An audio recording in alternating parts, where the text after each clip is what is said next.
ಮತ್ತೆ ಬಿಜೆಪಿಗೆ ಬರ್ತಾರ ಬಸನಗೌಡ ಪಾಟೀಲ್ ಯತ್ನಾಳ್ ಅನ್ನೊಂದು ಪ್ರಶ್ನೆ. ಯತ್ನಾಳ್ ದಿಕ್ಸೂಚಿ ಭಾಷಣದಲ್ಲಿ ಕಾಣಿಸಿಕೊಂಡ ಬಿಜೆಪಿ ನಾಯಕ ಯತ್ನಾಳ್ ಅಕ್ಕಪಕ್ಕದಲ್ಲಿ ನಿಂತ ಮಾಜಿ ಶಾಸಕ, ಮಾಜಿ ಸಂಸದ ಗಣೇಶ ಉತ್ಸವ ಅಂಗವಾಗಿ ನಡೆದಂತಹ ದಿಕ್ಸೂಚಿ ಭಾಷಣದಲ್ಲಿ ಭಾಗಿಯಾಗಿದ್ದಾರೆ.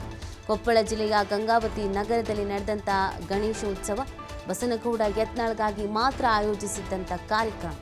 ಭಾಷಣದ ವೇಳೆ ಯತ್ನಾಳ್ ಪಕ್ಕದಲ್ಲೇ ನಿಂತ ಬಿಜೆಪಿ ನಾಯಕರು, ಮಾಜಿ ಶಾಸಕ ಪರಣ್ಣ ಮುನವಳ್ಳಿ, ಮಾಜಿ ಸಂಸದ ಶಿವರಾಮೇಗೌಡ ಸಾಥ್ ನೀಡಿದ್ದಾರೆ. ಬಿಜೆಪಿ ಮಾಜಿ ಜಿಲ್ಲಾಧ್ಯಕ್ಷ ಸಿಂಗನಾಳ ವಿರೂಪಾಕ್ಷ ಸಹ ಸಾಥ್ ನೀಡಿರೋದು.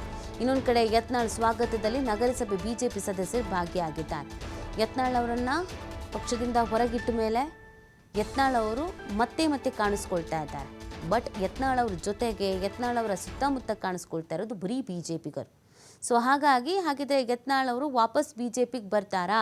ಬಿಜೆಪಿಗೆ ಯತ್ನಾಳ್ ಅವರನ್ನು ವಾಪಸ್ ಕರ್ಕೊಂಡು ಬರುವಂಥ ನಿಟ್ಟಿನಲ್ಲಿ ಪ್ರಯತ್ನಗಳು ನಡೀತಾ ಇದೆಯಾ? ಹೀಗೊಂದು ಪ್ರಶ್ನೆ, ಹೀಗೊಂದು ಅನುಮಾನ ಇದೀಗ ಹುಟ್ಕೊಳ್ತಾ ಇರೋದು.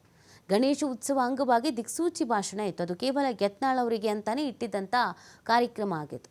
ಅದರಲ್ಲಿ ಬಿಜೆಪಿಯ ಮಾಜಿ ಸಂಸದರು, ಮಾಜಿ ಶಾಸಕರುಗಳು ಇವರೆಲ್ಲ ಕಾಣಿಸ್ಕೊಂಡಿರೋದು. ಎಲ್ಲ ಯತ್ನಾಳ್ ಅವರ ಅಕ್ಕಪಕ್ಕದಲ್ಲೇ ಕಾಣಿಸ್ಕೊಂಡಿದ್ದಾರೆ. ಅಂದರೆ ಬಿಜೆಪಿ ಜೊತೆಗಿನ ಸಂಬಂಧವನ್ನು ಬಿಜೆಪಿಯಲ್ಲಿ ಇರುವಂಥವರ ಜೊತೆಗಿನ ಸಂಬಂಧವನ್ನು ಯತ್ನಾಳ್ ಅವರು ಹಾಗೆ ಕಾಪಾಡಿಕೊಳ್ತಾ ಇದ್ದಾರೆ. ಯಾರಿಂದಲೂ ಅಂತರವನ್ನು ಕಾಯ್ದುಕೊಳ್ತಾ ಇಲ್ಲ. ಹಾಗಾಗಿ ಇದನ್ನೆಲ್ಲ ನೋಡ್ತಾ ಇದ್ದರೆ ಯತ್ನಾಳ್ ಅವರು ಹಾಗಿದ್ರೆ ಕಮ್ಬ್ಯಾಕ್ ಮಾಡ್ತಾರೆ, ಬಿಜೆಪಿಗೆ ವಾಪಸ್ ಬರ್ತಾರಾ ಅನ್ನೋ ಪ್ರಶ್ನೆ.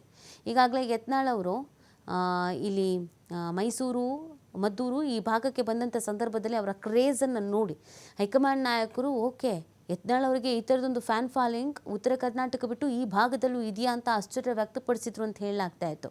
ಯತ್ನಾಳ್ ಅವರು ತಮ್ಮ ವರ್ಚಸ್ಸನ್ನು, ತಮ್ಮ ಭಾಷಣದಿಂದ ಜನರನ್ನು ಹಿಡಿದಿಟ್ಟುಕೊಳ್ಳುವಂಥ ರೀತಿಯನ್ನು ಹಾಗೆ ಮುಂದುವರಿಸ್ಕೊಂಡು ಬರ್ತಾ ಇದ್ದಾರೆ. ಅದರ ಜೊತೆಗೆ ಬಿಜೆಪಿಯ ನಾಯಕರುಗಳು ಕೂಡ ಇವರಿಗೆ ಸಪೋರ್ಟಿವ್ ಆಗಿರುವಂಥದ್ದು.